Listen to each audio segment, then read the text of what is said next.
Okay, so now let's talk about the graphs of logs, and specifically how they relate to the graphs of exponentials. Remember in the beginning I said logs and exponentials are inverse functions of each other, and inverse functions are reflections of each other over the line y equals x. And that's that line right there. That's the line y equals x. An exponential function from the last section looks something like this. And then it starts to get big really quickly like that. So if I were to reflect that over the line y equals x, the log function is going to look like this. It's actually going to ride along the y-axis, and then it's going to start to go that direction in the x direction very quickly. And as you can see, those two things, assuming I drew it exactly right, if you folded that over the red dotted line, would lie right on top of each other. So that's the general idea of what the log function looks like. Now let's talk a little bit about the domain of a log function, because the exponential domain was all real numbers. You could plug anything you wanted to into an exponent for an exponential function, and you would get a value out. Doesn't work like that with logs. The domain of a log is limited, because remember, there are certain things you can't take logs of. We cannot take the log of 0. We cannot take the log of a negative number. Now let's actually take a look at that and see why that might be. So if I were to take the log of some kind of a number, I don't know, we'll just use the general form here. If we're going to take the log of x base b, if I were to take b and raise it to some power to get x. If I were to take b, which has to be a positive number, b must be positive by definition of the base of a log in an exponential. If I take any positive number and I raise it to some power, whatever this power is over here, if I raise it to some power, that means I'm multiplying the base by itself a certain number of times. I can't multiply a positive number times itself any number of times and ever get a negative number. Okay, I can't take 2 and multiply it by itself. 2 times 2 times 2 times 2. Oh, now I have a negative. No, it doesn't work like that. It's always going to be positive. Also, I can't take 2 and multiply it times itself any number of times and get 0. I can't take a fraction and multiply it times itself and get 0 as long as it's a positive number.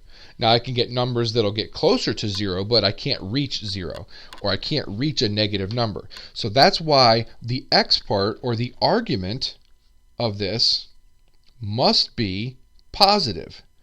Okay? So in this case, the domain, or the argument, x has to be greater than 0. It cannot be less than 0, and it cannot be 0. You cannot take the log of a negative. You cannot take the log of 0. It doesn't work, and that's because they are exponents. You can't raise a positive number to a power and ever get 0 or ever get a negative number. That's a very important concept. All right, we're going to talk about one more thing. We're going to talk about the translations here, and I'm not going to talk about all of them. I'm only going to highlight a couple of things on this one, because it's very important how you write this. So we can have a vertical shift, just like we did for exponentials, just like we did for everything else. A vertical shift would be in the form of g of x equals the log of x base b plus c, or the log of x base b minus c. This one would be up c units. The second one would be down c units. Okay, we can also have a horizontal shift, and this is the reason I'm showing you this. The notation here is extremely important. So if we have a horizontal shift, we might have g of x equals the log base b of x plus c, or the log base b of x minus c. Now these two things really look very similar. The vertical and the horizontal shifts look very similar. The main thing that you can see there is this parentheses, though. That is the key. So how we write this is going to be extremely important. The parentheses around what you're taking the log of is going to be very, very important around your argument. because now the c is grouped with the x. It's actually something that you're taking the log of. In the one above, where the vertical shift, the c is not anything that's being taken the log of. You're doing the whole log part first, and then you're just adding c at the end.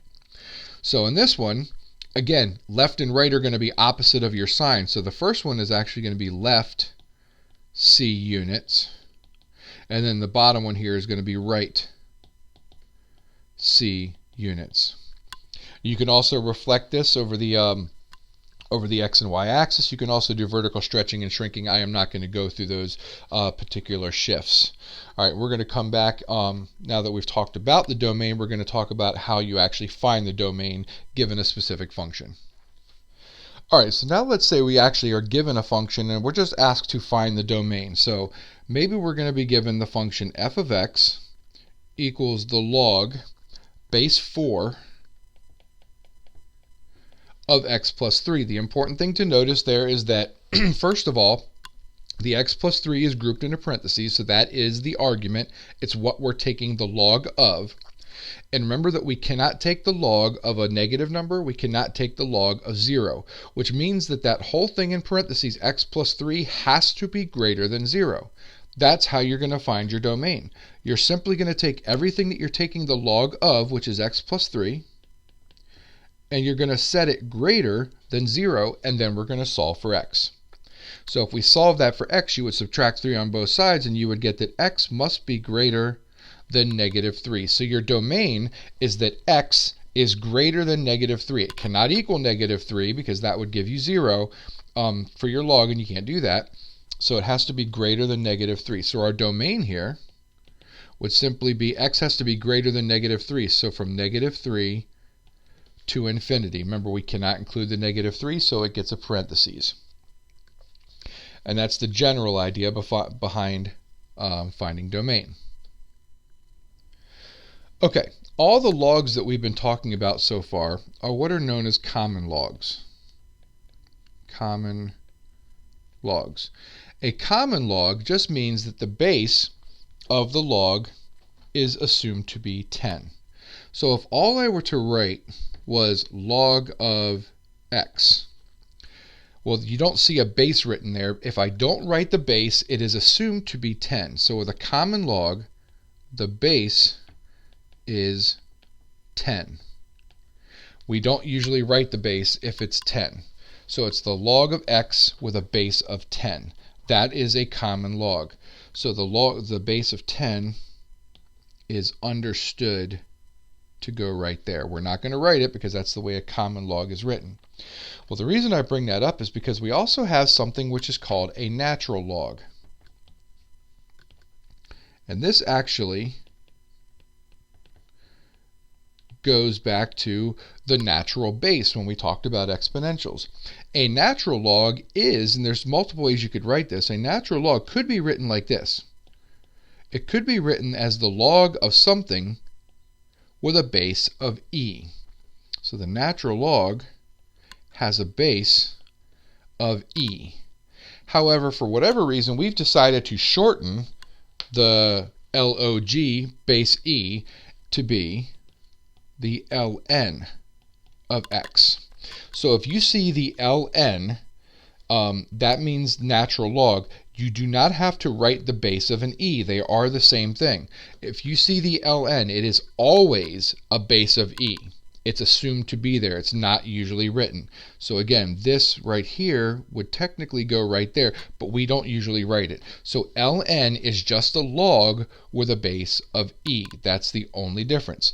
Otherwise, all of the properties are identical. And as a matter of fact, we're going to do a couple of quick examples here on finding the domain of a natural log, but it's exactly the same thing. So let's say that we are given f of x equals the natural log of 3 minus x, and we want to find the domain.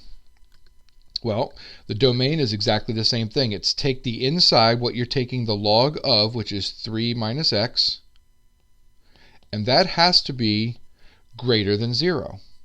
Well, in order to solve this one, we have to subtract 3 on both sides. So we'll get negative x is greater than negative 3. But now to solve for x, I have to divide through by negative 1.